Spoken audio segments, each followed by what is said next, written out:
జరిగింది. మీడియాలో వచ్చిన తర్వాత ఫోటో పెట్టడం జరిగింది.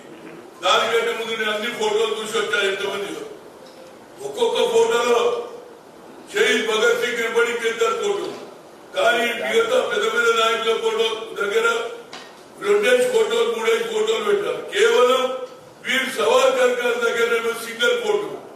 ఈ ఫోటో ఇప్పుడు చూసిన తర్వాత నాకు అర్థమైంది ఏంటంటే, ఎప్పుడైతే పబ్లిసిటీ అయిందో పండిట్ జవహర్లాల్ నెహ్రూ మొట్టమొదటి ప్రధానమంత్రి పేరు ఫోటో లేకపోవడంతో ఆబ్జెక్షన్ అయ్యి పేపర్లు వచ్చిన తర్వాత కొత్తగా చిత్రీకరించింది. కొత్తగా కనిపిస్తుంది, అప్పుడు కొత్తగా అనిపించినట్టున్నది. నేను అదే అడుగుతున్నా, డైరెక్టర్ అడుగుతున్నా, డైరెక్టర్ గారు మీరు ఎవరి ఆర్డర్ ప్రకారం, ఎవరి ఆదేశాల ప్రకారంగా పండిట్ జవహర్లాల్ నెహ్రూ తీశారు పక్కకు పెట్టడం, వీర్ సవర్కర్ పెట్టడం, అదేవిధంగా మిగతా దేశభక్తుల ఫోటోలు పెట్టడం అన్ని బాగానే ఉన్నాయి. కానీ వీర్ సవర్కర్ పెట్టి పండిట్ జవహర్లాల్ నెహ్రూ ఎందుకు తీశారు? సర్దార్ పటేల్ పెడితే మాకు ఆబ్జెక్షన్ లేదు. దేశానికి స్వాతంత్ర్యం ముందు కొట్లాడిన వ్యక్తి మహాత్మా గాంధీ, లాలా లజపత్ రాయ్, ఇటువంటి వీర్ సవర్కర్ ఏమున్నదండి? ఆయన ఆనాడు ఆయన జైలు పోయి ఆ తర్వాత ఎప్పుడైతే బ్రిటిష్ వారితో చేయగలిపి దానికి రిప్లై ఇచ్చిండు, నేను ఇక ముందుకు పోను, నేను హిందువులను కొట్లాడతాని ఆయన రాసిన దాంట్లోనే కనిపిస్తుంది. ఆయన అపాలజీ చెప్పి బయటకు వచ్చినాడు. ఆయన అంటారు, ఎవరన్నా వీర్ సవర్కర్ గురించి మాట్లాడితే యాంటీ నేషనల్ అంటున్నారు.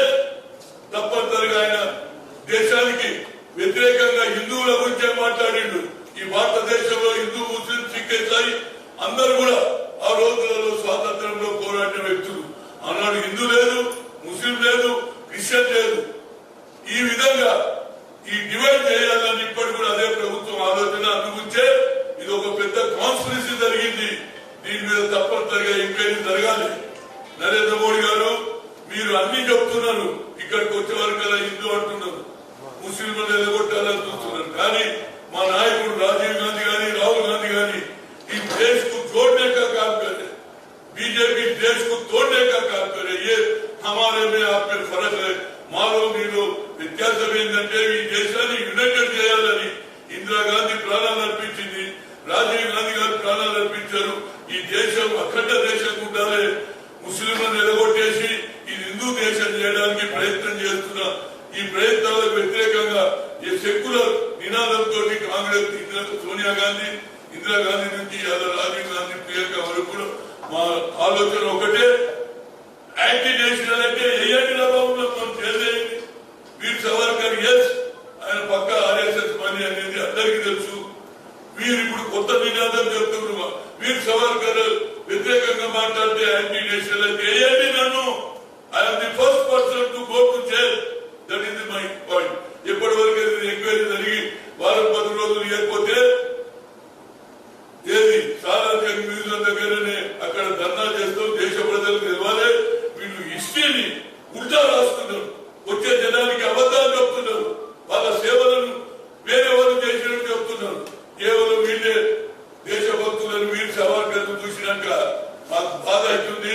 అదే కూడా పండిట్ జవహర్లాల్ నెహ్రూ ఆయన వర్ధంతి రోజు ఈ కార్యక్రమం పెట్టి ఏమనంటే మేము ఎప్పుడో నవంబర్ నుంచి చేస్తున్నాం, ఫిబ్రవరి నుంచి చేస్తున్నాం, ఇవన్నీ మాటలు. ఇది 75th ఆజాదీ కా మహా ఉత్సవం అనేది పేరు చెప్తూ గతంలో సాక్రిఫైస్ చేసిన పక్కకు పెట్టి వీర్ సవర్కర్ ను మిగతా నాయకులను ముందు పెట్టి హిస్టరీని కాల రాసేసి కొత్త హిస్టరీ క్రియేట్ చేయడానికి నరేంద్ర మోడీ ఆలోచన చేస్తున్నారు. దీనికి కాంగ్రెస్ పార్టీ పూర్తి వ్యతిరేకం. Right, thank you.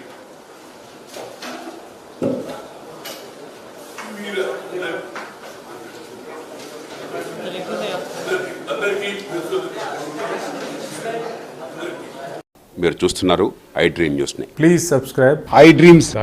For more videos subscribe I dream. Please subscribe for more videos. I dream for more videos subscribe I dream. Please subscribe I dream channel. Do subscribe I dream. I dream channel ని subscribe చేయండి. Do watch I dream.